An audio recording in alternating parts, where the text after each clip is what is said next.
बार और परमेश्वर हमें आप लोगों के बीच में परमेश्वर के वचन में से बांटने के लिए, समझाने के लिए परमेश्वर हमें मौका दिया। हम परमेश्वर को हम धन्यवाद देते हैं। लगातार 3 सप्ताह से हम लोग प्रकाशित वाक्य में पहला दूसरा अध्याय से हम लोग अध्ययन करते आ रहे हैं। 7 कलीसिया शायद आप लोग सबको याद किए होंगे, तो अभी पूछने के लिए भी हमारा पास समय नहीं है, क्योंकि हमें जल्दी जल्दी करना आधा घंटा में। जरूर आप लोग याद करिए, ताकि ये आप लोगों के लिए अच्छा है। 7 कलीसिया करके बस बोलना नहीं है, लेकिन 7 कलीसिया में क्या क्या है। यूहन्ना ने जो लिखा था, जब पतमुस में परमेश्वर ने उनको दर्शन दिया, उस समय लिखा हुआ कलीसिया ऐसे करके आप यदि पढ़ेंगे, कलीसिया करके लिखा हुआ है। यानी वहाँ उस समय के लिए सिर्फ नहीं है कि उसके बाद जो कलीसिया जो हम लोग आज कलीसिया में है, ऐसे ढेर सारे कलीसिया उसके बाद हुआ है। उन सारे कलीसिया एक कलीसिया के लिए ये एडवाइस दिया गया है। सिर्फ मान लीजिए इफिसुस कलीसिया मतलब फिर इफिसुस कलीसिया के लिए नहीं, वो हर एक कलीसिया के लिए ये बातें जो है लागू करना चाहिए। और फिर हमें अभी पिछले बार हम लोग इफिसुस कलीसिया के बारे में विस्तार रूप से हम लोग ने सुना था, देखा था भी। हम विश्वास करते हैं कि जरूर आप लोग उसमें से जरूर कुछ तो सीखे हैं। और मैंने आपसे बताया कॉपी किताब रखने के लिए, पता नहीं कितने लोग रखते हैं। थोड़ा सा अच्छा रहेगा, क्योंकि ये सब बातें है ना, ऐसे ही सुन करके रखने का नहीं है, ये सब हमें समझना का है। बैठ के बाद में आप यूट्यूब में ऑन करके आप उसमें भी आप लोग समझ सकते हैं कि आप ये अच्छा रहेगा, क्योंकि हम लोगों ने ऐसे किया है। हमारे पास बहुत सारे डायरी में हम लिख करके रखे हैं, फिर भी हर बार हर समय हमारे लिए नया होता है। तो हम चाहते हैं कि सब कोई इस बात को आप लोग लिखे, ताकि क्या होगा, आप लोगों के लिए जरूर बहुत यूजफुल होगा। ठीक, पिछले बार हम इफिसुस कलीसिया से आप लोगों को मैंने क्या किया, समझाया है कि इफिसुस कलीसिया के क्या कमी थी। इन्होंने अपना पहला सा प्रेम को खो दिया। कि फिर परमेश्वर ने कहा कि क्या काम, जरूर उस कलीसिया के बारे में उतना ज्यादा नहीं, वो बहुत काम करने वाले, हर काम करने वाले हैं और बहुत अच्छा ये नाम है। लेकिन क्या हुआ, लेकिन किसी कारण क्या उसको मन फिराने के लिए परमेश्वर ने उसको मौका दिया। याद करो और मन फिराओ। फिर उसके बाद परमेश्वर ने कहा, जिस में तुमने छोड़ा है, जिस प्रेम से तुम परमेश्वर से तुम चले गया, फिर रीडेडिकेट करो। फिर तुम अपने आप को क्या करना, समर्पित करके मेरे पास लौटाओ करके परमेश्वर ने इफिसुस कलीसिया से कहा। आज स्मिरना कलीसिया के बारे में हम लोग देखने जा रहे हैं, पढ़ेंगे। प्रकाशित वाक्य 2 अध्याय 8 वचन से पढ़ेंगे। स्मिरना की कलीसिया के दूत को यह लिख, स्मिरना की कलीसिया के दूत को ये लिख, जो प्रथम और अंतिम है और जो मर गया था और अब जीवित हो गया है, वह यह कहता है कि मैं तेरे क्लेश और दरिद्रता को जानता हूँ, परंतु तू धनी है। और जो लोग अपने आप को यहूदी कहते हैं और हैं ही नहीं, वह शैतान की सभा है, उनकी निंदा को भी जानता हूँ। जो दुख तुझको झेलने होंगे उनसे मत डर, क्योंकि देखो शैतान तुम में से कुछ को जेलखाने में डालने पर है, ताकि तुम परखे जाओ और तुम्हें 10 दिन तक क्लेश उठाना होगा। प्राण देने तक विश्वासी रहा, तो मैं तुझे जीवन का मुकुट दूंगा। जिसके कान हो वह सुन ले कि आत्मा कलीसिया से क्या कहता है। जो जय पाए उसको दूसरी मृत्यु से हानि न पहुंचेगी। यहाँ स्मिरना, मान लीजिए इफिसुस कलीसिया के लिए कम से कम 10 वचन तक हम लोग देखे हैं, नहीं 7 वचन इसमें लिखा हुआ है। पत्री, ये एक कलीसिया के पत्री लिखा है, ठीक है। थोड़ा सा लंबा 7 वर्ष वचन मतलब थोड़ा सा लंबा चिट्ठी। इस कलीसिया के लिए 8, 9, 10, 11 बस 4 वर्ष, ठीक है। यानी छोटा सा चिट्ठी था। इस कलीसिया के लिए परमेश्वर जो है यूहन्ना के द्वारा लिखवाते हैं। इस कलिसिया के नाम स्मिरना है। स्मिरना का मतलब क्या है? कड़वा। क्या है? स्मिरना का मतलब कड़वा। और एक और है गंधरस, है ना। गंधरस जो प्रवेश मसीह जन्म होने के बाद क्या के ले गया है? सोना, रुबान और गंधरस, 3 चीज लेके आए थे ना। वो गंधरस क्या है? स्मिरना का मतलब क्या है? गंधरस है। वो बहुत ही बहुमूल्य है, ठीक है। उसमें वो जो गंधरस जो होता है ना, वो क्या है?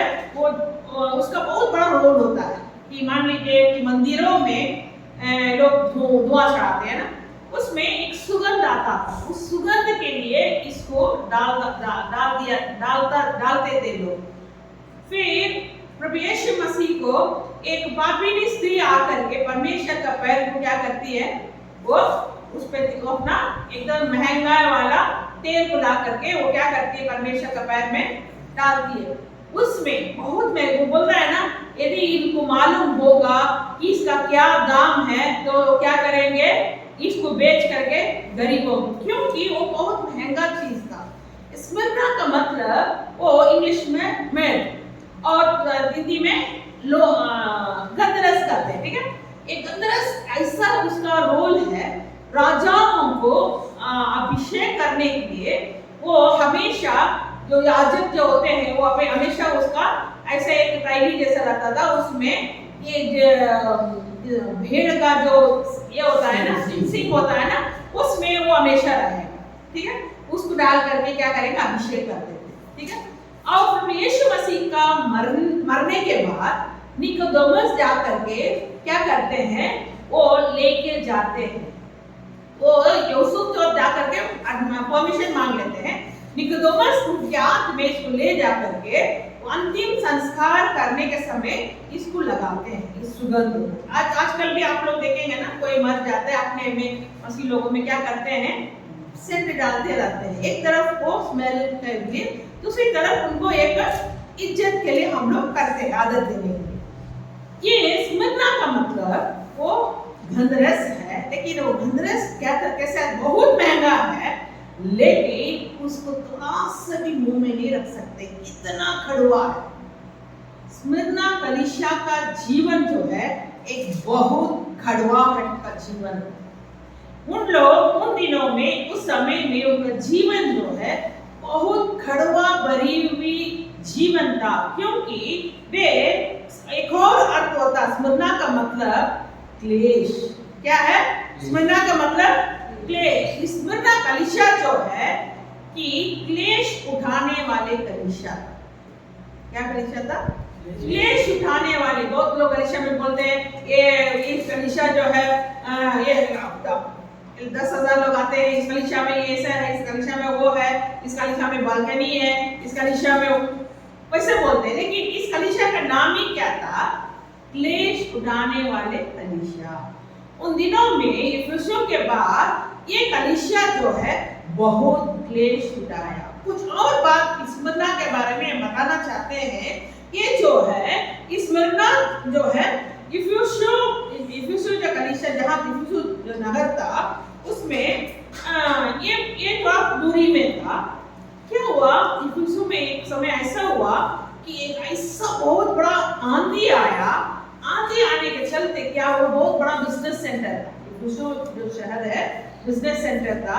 एक इतना बड़ा आंधी आया, इतना पूरा मिट्टी जो है पूरा उन लोगों का जो भी धन दौलत जो भी था मिट्टी में मिल गया था। मिट्टी में मिलने के कारण फिर उनके जीवन में ऐसा हुआ, उन लोगों को ऐसा एकदम डाउनफॉल हो गया। जैसे कोरोना आने के बाद बहुत जगह में आर्थिक स्थिति जो खत्म हुआ, वैसा वो जो इतना बड़ा आंधी तूफान आया जिसके कारण उस शहर में बहुत बड़ा लोग लॉस को उठाना पड़ा। बहुत उन लोगों को क्या बोलते हैं लॉस को, कि बहुत ये लाभ जो है कम हो गया। उस समय स्मिरना जो जगह है वो थोड़ा सा उसका जो मार्केटिंग जो है एकदम हाई हो गया। क्या हो गया था? वो थोड़ा हाई हो गया था, जिसके कारण थोड़ा अच्छा धनी वाला शहर था और इसके अलावा वहां पर एक बार क्या हुआ, अचानक 170 ईस्वी में एक बहुत बड़ा भूकंप आया। भूकंप आने के बाद वहां में धमाधम हो गया था। ये ऐसा था, उस परिस्थिति में भी इस कलीसिया वाले के बारे में लिखा है बाइबल में कि ये लोग बहुत दुख उठाने पर, 8 वचन पढ़ेंगे। इस कलीसिया के लिए परमेश्वर अपने को कैसे इंट्रोड्यूस करता है, सबसे पहले हम देखते हैं। 8 वचन पढ़ेंगे। स्मुरना की कलीसिया के दूत को यह लिख, स्मुरना की कलीसिया के दूत को ये लिख कि जो प्रथम और अंतिम है, जो प्रथम और अंतिम है, जो मर गया था और अब जीवित हो गया है, अब जीवित हो गया है। वह कहता है कि वो ये कहता, यहाँ पर यीशु अपने को कैसे प्रकट करता है कि प्रथम और अंतिम क्या है, वो फर्स्ट एंड द लास्ट। इनके बारे में यीशु मसीह इस कलीसिया को अपने को कैसे प्रकट करता है, प्रथम और अंतिम में। मैं ही प्रथम हूँ, मैं ही अंतिम हूँ। और साथ ही साथ लिखता है कि वो मर गया था, अब जीवित हो गया। उस कलीसिया को परमेश्वर बताता है, मैं मर गया था, मरने के समय बहुत दुख उठाया, बहुत क्लेश उठाया, लोगों ने मुझे अपमान किया, लोगों ने मुझे इतना निंदा किया, मारा और बहुत कुछ मेरे ऊपर ठहरना किया था, बहुत कुछ किया।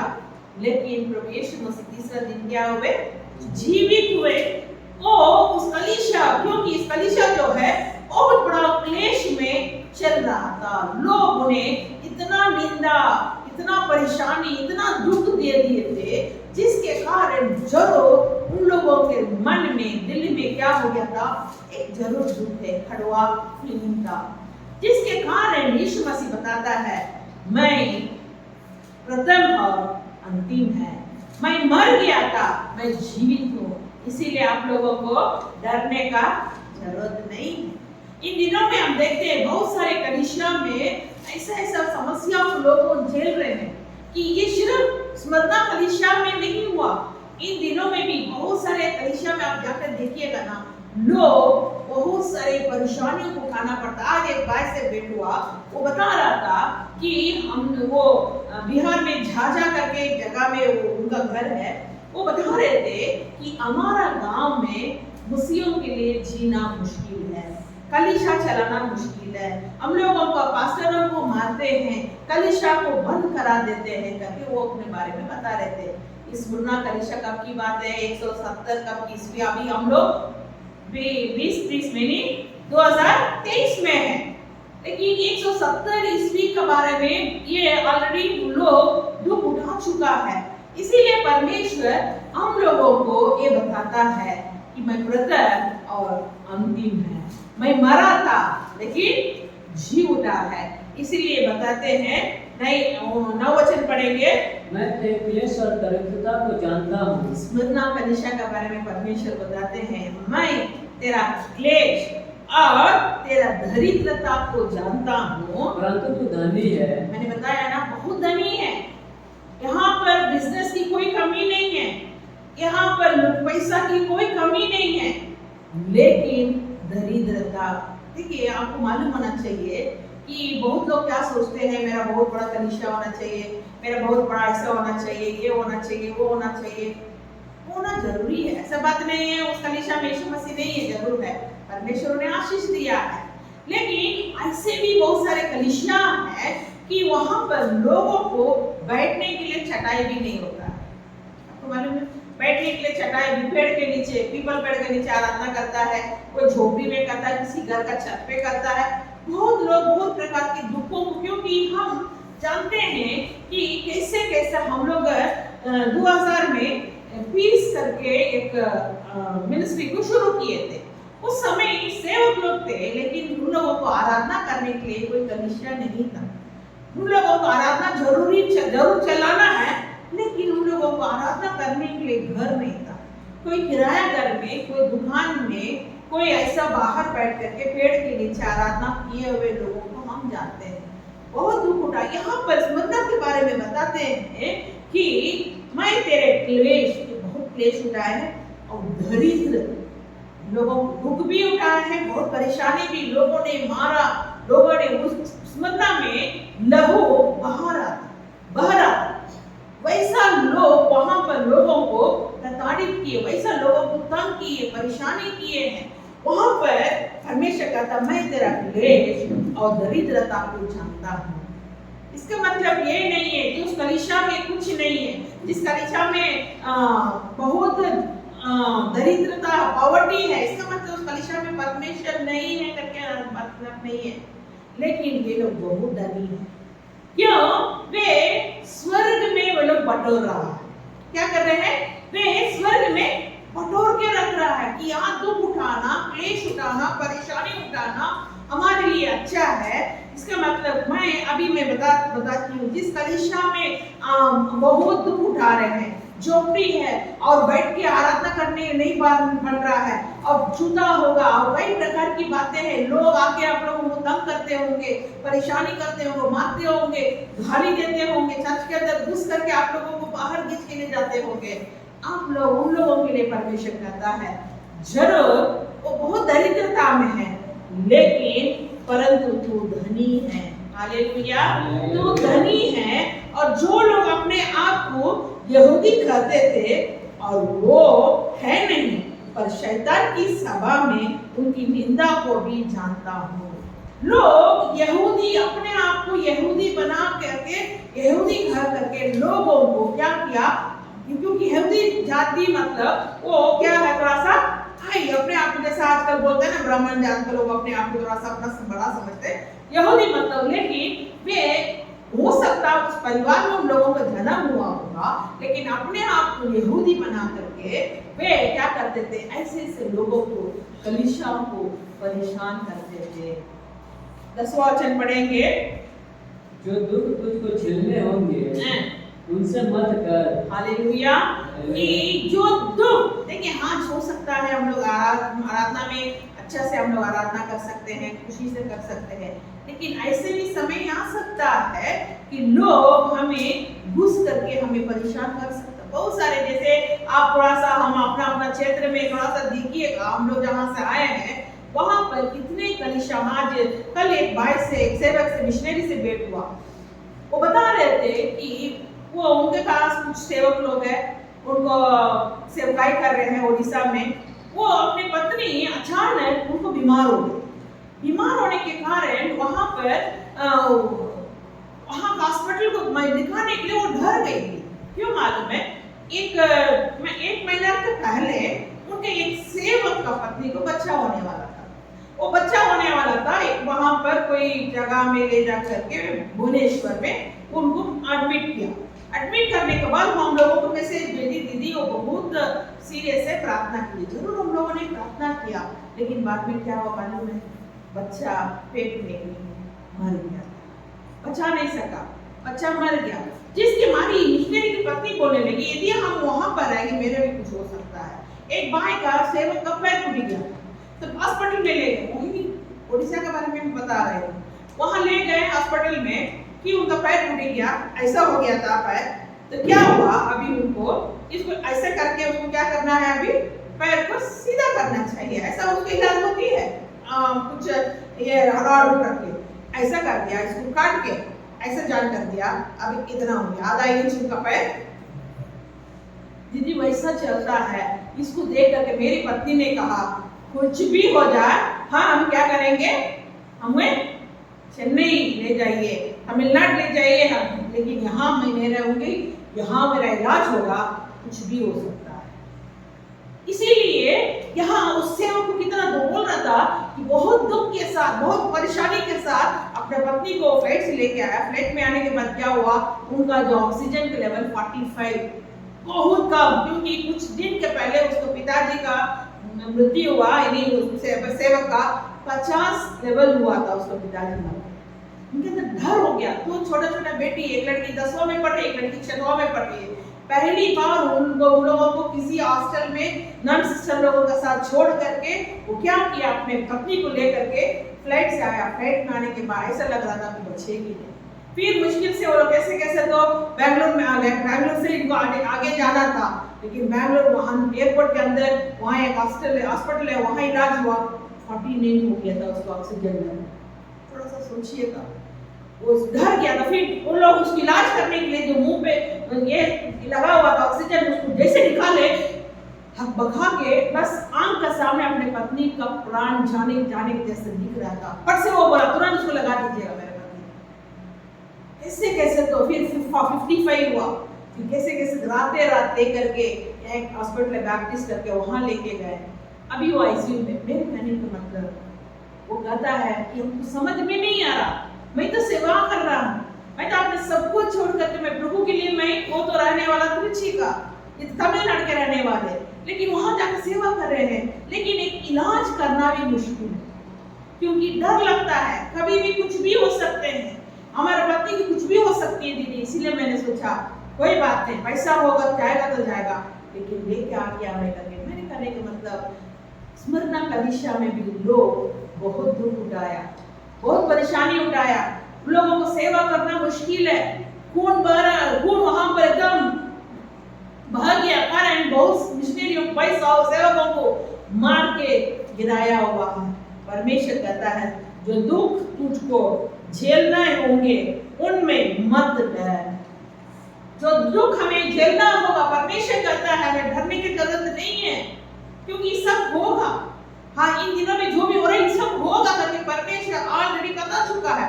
सिर्फ स्मरणा कलीसिया के लिए नहीं, आज की कलीसिया में भी हो सकता है। इसीलिए परमेश्वर कहता है डरो मत, क्योंकि देखो शैतान तुम में से कितनों को जेल खाना में डालने पर है, ताकि तुम परखे जाओ और तुम्हें 10 दिन तक क्लेश उठाना होगा। प्राण देने तक विश्वास रख, मैं तो तुझे जीवन का मुकुट दूंगा। हालेलुया। परमेश्वर ऑलरेडी बता चुका, इसीलिए हमें घबराने की जरूरत नहीं है। जब लोग मारा जाते हैं, परेशान होते हैं, जेल का नाम जरूर प्रार्थना करना जरूरी है। ऐसे बात नहीं है ये सब होगा करके चुपचाप से नहीं रहना है, ये सब होगा। एक बहुत बड़ा सेवक रिचर्ड उमरन करके, उनको और उनके पत्नी को बैठा करके रोमन लोग थे, वो लोग बोल दिया कि दोनों को यीशु मसीह की इनकार करना होगा। नहीं तो मैंने ऑलरेडी शायद बता चुका हूँ, फिर बताऊंगी कि उन दोनों को कह दिया गया, दोनों को बैठा करके दोनों को क्या करेंगे, जेल खाने में बंद करेंगे, वहां पर जाकर तुम लोगों को बहुत सताएंगे। तो पति को थोड़ा सा ये हो गया, क्या होगा, अभी हम नहीं सेवा करेंगे बोले तो मुझे जेल में मेरे पति को कौन देखेगा, मेरे बच्चा एक ही बेटा था उसको कौन देखेगा। तुरंत क्या हुआ, वो बेटा उसकी थोड़ा सा ये करने लगा, थोड़ा आगे पीछे नहीं, हम थोड़ा सा भी सेवा नहीं करेंगे, वैसे नॉर्मल जैसा रह जाएगा। तब उनकी पत्नी बोली ऐसे पति के साथ मैं रह करके, ये मेरा पति है ऐसा बोलकर इनके जो प्रभु यीशु मसीह की इनकार करके, जो सेवा नहीं कर करके जेल में जाके बंद होना है, उसमें डर के मारे यीशु मसीह इनकार करने वाला पति हमें नहीं चाहिए। मैं घर नहीं कर सकते, मेरे को इससे बहुत दुख हूँ, शर्मिंदा हूँ कि आप यीशु मसीह की इनकार करता। उन्होंने सोचा कि नहीं कुछ भी हो जाएगा करके वो प्रभु के लिए वो जाके 14 साल वो जेल में। कितना साल? एक बार दो बार नहीं, कई बार इनके जीवन में ऐसा ऐसा घटना हुआ। लोग उनके ऊपर पेशाब करते थे, लोग उनको ऊपर बैठा कर उनके ऊपर टॉयलेट भी करते थे, लेकिन फिर भी उनके लिए कुछ नहीं। कभी कभी क्या करते थे मालूम नहीं, इतना उनके साथ सताया। ड्रिलिंग मिशन जो होता है, हम लोग दीवार पे घुर करते, हमारा कान तो बचता है, कैसे कैसे तो लगता है, लेकिन उनका शरीर में ड्रिलिंग करके यीशु की इनकार करो, यीशु की इनकार करो करके उनको सताया गया। कि ज़्यादा दिन की बात मैं बता रही हूँ, इसी 20th सेंचुरी के बारे में मैं बता रही हूँ। अभी उनका कुछ दिन साल के पहले उनका ये हुआ इतना। फिर एक समय ऐसा हुआ, सब जेल में जो भी प्रिजनर्स थे सबको बाहर करके एक दूसरे के अपने पति पत्नी से, अपने लोगों से मिलने के लिए एक मौका मिला। जब आए उनके पति को बिल्कुल नहीं पहचान पाए, लेकिन पत्नी तो पहचान लिया अपने पति को। पत्नी छिप रही थी उनसे, क्यों मालूम है? जब वो जेल में थी उनके साथ कई बार अनगिनत उसके साथ बलात्कार हुआ। वो कहती है कि मैं अपने पति को मैं तो अभी बिगड़ गई, मेरा जीवन खत्म हो गया है, मैं मेरे पति का सामने मैं चेहरा देख करके मैं कैसे जाऊं, क्योंकि बहुत लोगों ने दरोगा जितने लोग जेल में होकर हमारा साथ गलत काम किया है।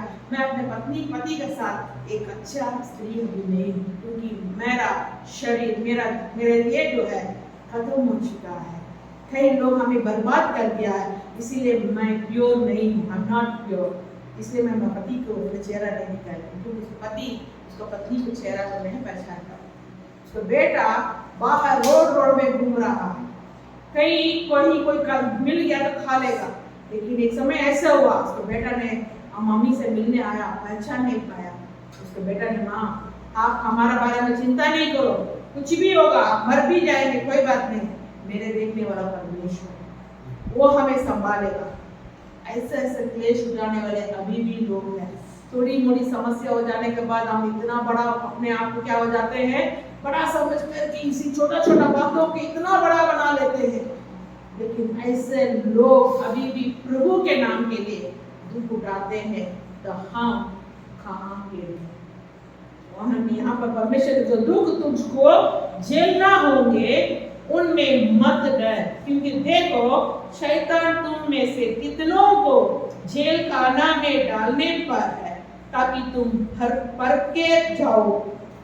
अब तुम्हें 10 दिन तक क्लेश उठाना होगा, प्राण देने तक विश्वास रहा तो मैं तुझे जीवन का मुकुट देगा। 30 साल की थी मैं, छोटी हुई 28, जब मैं 27 साल के थे तो छोटी हुई थी। फिर इसके बाद 30 साल के भी पूरा इंटर नहीं हुए, मेरा क्या बोलते हैं गर्भ का जो ये होम होती है होता है, उसमें प्रॉब्लम हो गया था। तो क्योंकि कई जगह में हम उस समय हमारे पास गाड़ी नहीं थी, जिसके कारण मैं साइकिल में जाना, उस समय हम मोटर नहीं था, अभी मोटी हूँ, उस समय पढ़ते थे अंकल के साथ, पास्टर के साथ साइकिल में, क्योंकि बिहार का रोड के बारे में तो हम जानते हैं बिल्कुल है ही नहीं। मैं बता रही हूँ आपको 2002 उस समय की बात बता रही हूँ। तो रोड इतना मुश्किल था, उसी में हम लोग सेवकाई में जाना आना बहुत मुश्किल था। तब डॉक्टर बोलते हैं कि मेरा जो यूट्रस जो है नीचे उतर गया है, इसको ऑपरेशन करना होगा। 30 साल की थी। बहुत लोगों ने बोला कि इतना छोटा उम्र में आप उसको क्यों अपनाएंगे, अभी 2 बेटी है, क्यों उसको हटाना है? मैंने कि कोई बात नहीं, मैं यदि अपने घर में होता तो ये समस्या जरूर नहीं होता।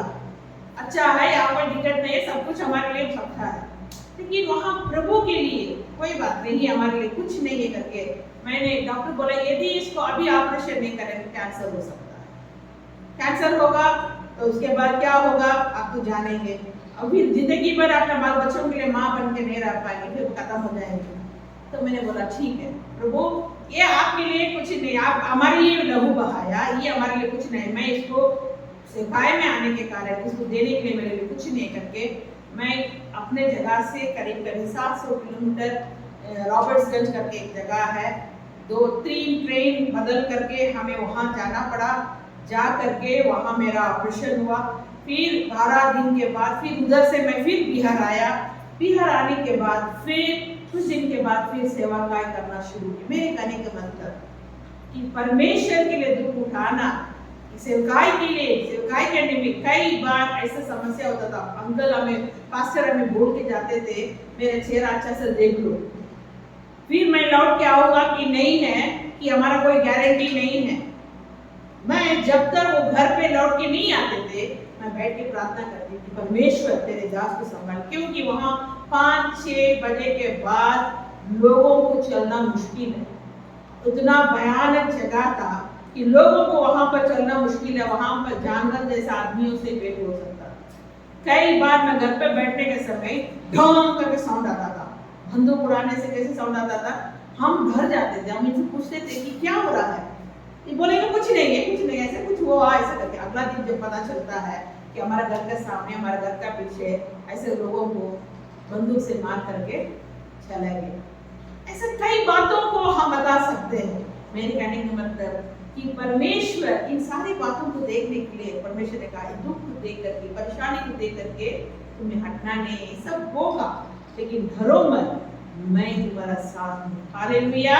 ये सब दुख उठाना पड़ेगा, उठाएंगे कोई बात नहीं, जेल खाना में डालने पर है ताकि तुम परखे जाओ और तुम्हें 10 दिन तक क्लेश उठाना होगा, प्राण देना तक। आखिरी दिन, जैसे मैंने बताया अंकल हमसे बोल के जाते थे मेरे चेहरा अच्छे से देख लो, मैं लौट के आऊंगा कि नहीं। मैं भी बोलती थी अच्छा खा के आइएगा। ऐसा दूसरा कोई पत्नी होती बोलते अच्छा है इसको मतलब जाना ही नहीं, चले हम लोग भागेंगे। नहीं, हम लोग ठीक है, जो भी होगा परमेश्वर का महिमा होगा। मैं उनको भेजती थी। और फिर पढ़ेंगे 11 वचन पढ़ेंगे। जिसके कान हो वह सुन ले कि आत्मा कलीसियाओं से क्या कहता है। जिसको कान हो वो सुन ले कि आत्मा कलीसिया से क्या कहता है। जो जय पाए उसको दूसरी मृत्यु से हानि ना पहुंचेगी। उसको दूसरे मृत्यु से हानि ना पहुंचेगी। हालेलुया। जो जय पाएगा वो उसको दूसरी मृत्यु से हानि ना पहुंचेगी। जिसको कान हो सुन ले। कलीसिया या परमेश्वर अब सुखराम कहते हैं हमें एक कान खोल के सुनना है कि परमेश्वर कहता है दुख होगा, परेशानी होगा, समस्या होगा, इसको देख करके परमेश्वर हमें छोड़ दिया, परमेश्वर हमें भूल गया। इस कलीसिया का कोई कमी नहीं था, जरूर ये लोग धनी थे, बहुत कुछ था, लेकिन परमेश्वर के नाम में सब कुछ इन लोगों को त्यागना पड़ा। इन लोग दरिद्र, एकदम पॉवर्टी, गरीब नहीं, गरीब के बाद एक होता दरिद्र, एक बड़ा खाना भी नहीं मिलता, भीख मांगना पड़ता है। उस परिस्थिति तक ये लोग हुए, तब पर भी ये लोग परमेश्वर को नहीं छोड़ा, परमेश्वर में लोग दृढ़ रहा एकदम। परमेश्वर के परमेश्वर इस कलीसिया के बारे में कोई कमी नहीं पड़ा। दूसरी कलीसिया के बारे में परमेश्वर कहता है तुम्हें एक कमी है, लेकिन स्मरणा कलीसिया के बारे में ये दुख उठाने वाला कलीसिया था। जरूर छोटा मोटा जरूर समस्या हुआ होगा, जरूर छोटा मोटा गलतियां हुई होगी, लेकिन इन लोग दुख उठाने के कारण परमेश्वर कहता है कि थोड़ा सा दुख है, थोड़ी दिन तक ये समस्या उठाना पड़ेगा, थोड़ी दिन तक परेशानी उठाना पड़ेगा, थोड़ा सा सह लो, थोड़ा सा बर्दाश्त कर लो, लेकिन जिसको कान हो सुन लो कि आत्मा कलीसिया से क्या कहता है। जो जय पाए उसको दूसरी मृत्यु से हानि ना पहुंचे। हालेलुया। उसको दूसरी मृत्यु से हानि नहीं पहुंच सकता है। इसीलिए हमें कान खोल के सुनना है कि परमेश्वर कलीसिया के लिए क्या कहता है। कई लोग कलीसिया आते हैं जाते हैं, कलीसिया में क्या बताते हैं, घर जाते जाते भूल जाते हैं। अरे इन लोगों को कोई दूसरा काम नहीं, बोलते रहेगा, एक कान में सुन लो एक कान में से छोड़ दो। बताते हैं आत्मा कलीसिया से क्या कहती है।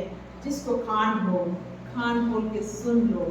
जो भी दुख है थोड़ी ही दिन के लिए, जो दुख उठाने वालों को परमेश्वर क्या रखा मालूम है, मुकुट हमारे लिए रखा है। हालेलुया। जो दुख उठाता है वो उनको परमेश्वर क्या करेगा, वो जीवन का मुकुट। पढ़ेंगे याकूब 1:12 पढ़ेंगे, याकूब 1:12।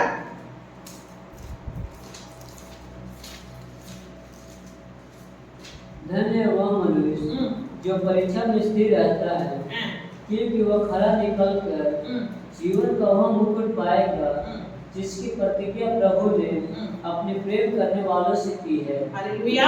धन्य है वो पुरुष जो परीक्षा में स्थिर रहता है, क्योंकि वो खरा निकल कर वो जीवन का वो मुकुट पाएगा। हालेलुया। क्लेश उठाने वाले, परेशानी जो भी बातें हैं इसको देख के भागना नहीं, दुख उठाने वालों को परमेश्वर कहता है कि जीवन का मुकुट पाएगा जिसकी प्रतिज्ञा प्रभु ने अपने प्रेम करने वालों को दी है। हालेलुया। परमेश्वर से प्रेम करने वालों को समस्या, निंदा, अपमान कुछ नहीं है, सब कुछ सह करके परमेश्वर हमें उस मुकुट प्राप्त करने तक परमेश्वर हमें सहायता करने पर। आइए इस वक्त हम अपने आप को परमेश्वर के हाथ में सौंपेंगे कि परमेश्वर कि प्रभु यदि हम लोगों को वो मुकुट मिलना है, मुकुट चाहिए कि हाँ जो भी दुख आती है, परेशानी आती है, क्लेश आती है, परमेश्वर के नाम के निमित्त जो भी दुख उठाना पड़ेगा, दुख उठाने के लिए प्रभु के लिए हम देखिए कई लोग क्या होते हैं ना, गवाही खो देते हैं। अपने जीवन में गवाही खोने के कारण अपना परिवार में, अपने खुद के जीवन में परमेश्वर से दूर चली जाते हैं।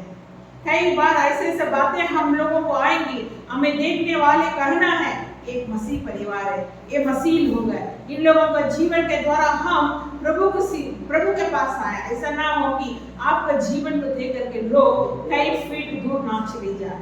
प्रभु से कहिए, प्रभु जब समस्या आती है, परेशानी आती है, अपना गवाही को बना के रखने के लिए सहायता कर। स्मरना कलीसिया बहुत क्लेश उठाया है, बहुत दुख उठाया है, बहुत दरिद्रता में एक बार खाने के लिए भी लोग परेशानी उठा, लेकिन परमेश्वर के लिए अंतिम तक वे धीरज धर करके परमेश्वर जो मुकुट उनको मिलना चाहिए उस मुकुट पाने के लिए वो लोग तैयार था। परमेश्वर उस कलीसिया के लिए मुकुट देने के लिए तैयार इसीलिए हुए, उस कलीसिया के लोग क्लेश उठाने के लिए तैयार हो रहे थे। अभी हम अपने आप परमेश्वर के हाथ में सौंपते हुए प्रभु स्मरना कलीसिया के समान परमेश्वर हमारा जीवन में प्रभु दुख आती है, परेशानी आती है, आपसे दूर ना जाने पाए। परमेश्वर जब रिचर्ड ओबरान के जीवन में इतना परेशानी, अपमान, निंदा आया, फिर भी वो 14 साल जेल में रहा। उसके बाद परमेश्वर उसको दिया, वहां पर उसे छुटकारा दिया, फिर अंतिम सांस तक वो परमेश्वर के लिए सेवा किया। हम कैसे रहेंगे? 14 बार ड्रिल किया गया, 14 बार उन्होंने कहता है कि याकूब अपने 2 पत्नी को पाने के लिए 14 साल उन्होंने क्या किया? थोड़ा सा दुख उठाया। हम अपना परमेश्वर से मुकुट प्राप्त करने के लिए मैं 14 साल जेल में रहा और 14 बार उनको ड्रिलिंग किया गया प्रभु के लिए। उस प्रेमी को पाने के लिए मैं ये दुख उठाया करके वो बता रहे हैं। देखिए उनका जीवन कैसा, छोटा सा चोट लग जाता तो इतना बड़ा हो जाते हैं हम लोग, लेकिन ये व्यक्ति कहता है कि परमेश्वर, वो प्रेमी परमेश्वर को पाने के लिए ये दुख मेरे लिए कुछ नहीं था। या तो 14 साल वो इंतजार, पहला पत्नी मिला उतना कुछ नहीं था, लेकिन दूसरा पत्नी मिलने तक ये सब दोनों मिला के 14 साल उनको 7 साल उनको वेट करना पड़ा। कारण उसका जो प्रिय पत्नी है, उसको जिसे प्रेम किया उसको मिलना था। वैसे ही कहता है मेरे प्रिय परमेश्वर को पाने के लिए, मेरे प्रिय परमेश्वर से मिलने के लिए उनका मुकुट हमें चाहिए। इसीलिए मैं 14 साल हमारे लिए कुछ नहीं है, कैसे गया मुझे नहीं मालूम है, क्योंकि मैं उस प्रेमी का इंतजार में थे, उससे प्रेम करने के कारण मैं दुख उठा लिया करके बोला है। आप हमारा जीवन में जब दुख आती है, परेशानियाँ आती है, हमारा जीवन कैसे रहेगा? अपने आप परमेश्वर के हाथ में सौंपते हुए प्रार्थना करेंगे।